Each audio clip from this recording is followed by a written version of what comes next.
Assalamualaikum warahmatullahi wabarakatuh.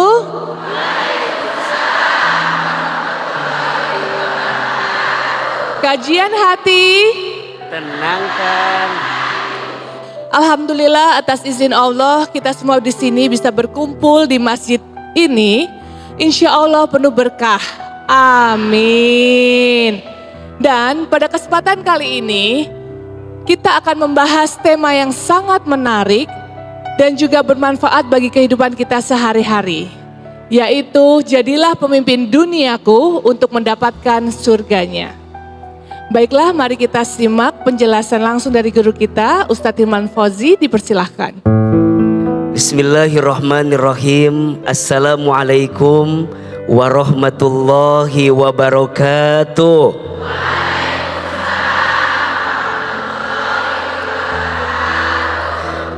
Bunda, jadilah pemimpin duniaku untuk mendapatkan surganya.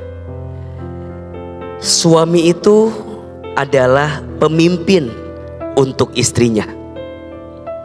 Suami adalah pemimpin di rumah tangganya. Sebagaimana Allah Subhanahu wa taala menyampaikan, Ar-rijalu qawwamuna 'alan nisa. Laki-laki itu adalah pemimpin untuk perempuan, untuk istrinya. Maka beruntunglah jika rumah tangga itu dihadirkan seorang suami yang baik. Ada 5 kriteria suami idaman. Nanti dicek ya, kira-kira suami bunda masuk kategori ini atau tidak ya? Ada berapa? 5 kriteria suami idaman atau pasangan idaman. Yang pertama, pasangan yang idaman itu adalah dia yang taat kepada Allah dan Rasulnya. Dia yang baik imannya. Dia yang bagus imannya. Kenapa? Kalau suami beriman kepada Allah, maka suami tidak akan menyakiti hati istrinya. Kalau suami baik imannya, maka dia tidak akan mudah mengkhianati pasangannya. Kenapa? Karena ketika dia mengkhianati pasangannya, berarti dia mengkhianati siapa? Allah Subhanahu wa ta'ala. Yang kedua, suami idaman itu cirinya adalah suami yang pandai mencukupi kebutuhan pasangannya.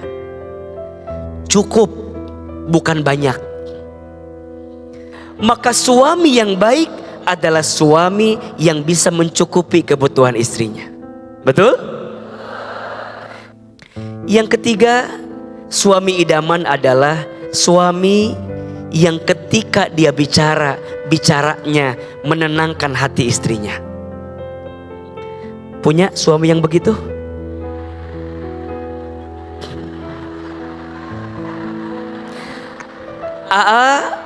Kenapa suami harus bicara yang baik dengan istri? Iya, karena istri itu mudah tersinggung hatinya dengan ucapan suaminya.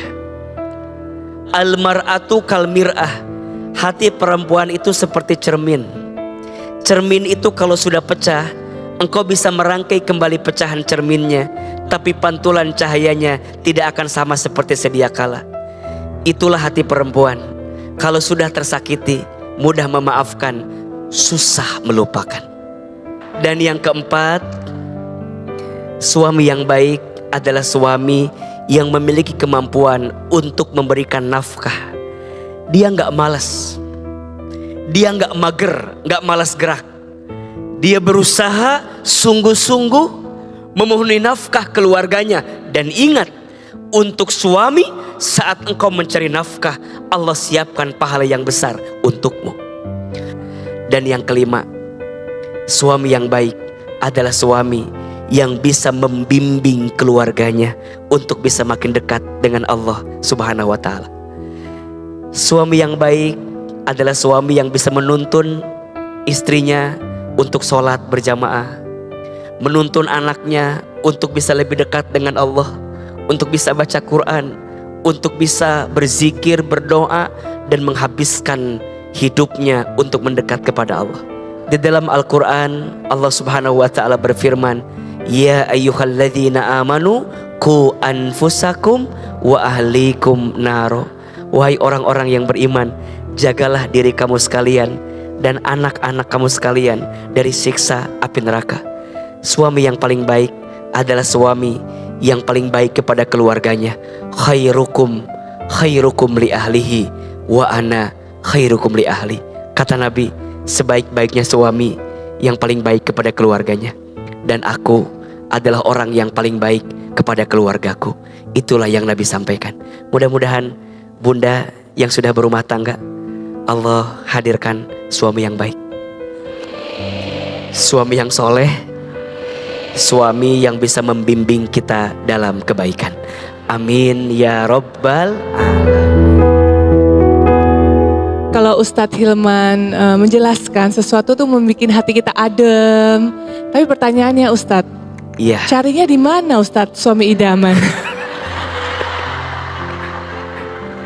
Iya. Kenapa Kak Paula nanya begitu ini? Mungkin ada ini suara ibu bunda-bunda di sini Ustadz. Iya. Iya. Ini mungkin pesan ya untuk kita yang masih proses mencari pasangan yang baik. Satu, temukan di tempat yang baik. Karena lingkungan baik itu sangat mempengaruhi seperti apa perangai seseorang. Iya apa iya? Tuh. Yang kedua, temukan seseorang yang baik itu dalam doa yang baik. Maka izin ya, jangan pernah berhenti berdoa untuk bisa bertemu dengan yang baik. Karena yang baik menurut kita belum tentu baik menurut Allah. Dan yang buruk menurut kita belum tentu buruk di mata Allah. Tapi yang baik menurut Allah pasti baik untuk kita. Dan yang ketiga, mohon maaf, banyak orang yang gak tahu. Banyak orang yang sibuk mencari yang terbaik, tapi dia lupa menjadi yang terbaik. Jadi kalau kita mau bertemu dengan pasangan yang baik, jangan sibuk mencari di mana pasangan baik. Sibukkanlah diri kita untuk menjadi orang baik. Sampai pada titiknya Allah pertemukan kita dengan orang yang baik. Insya Allah. Termasuk izin ya. Kalau kita pernah selesai dengan seseorang atau mungkin pernah gagal dengan seseorang, jangan pernah menutupi kebaikan Allah. Boleh jadi yang kemarin belum baik dan Allah sedang siapkan yang lebih baik. Masya Allah. Syaratnya teruslah menjadi orang baik. Jangan lupa like dan subscribe channel Dakwah Islam. Terima kasih.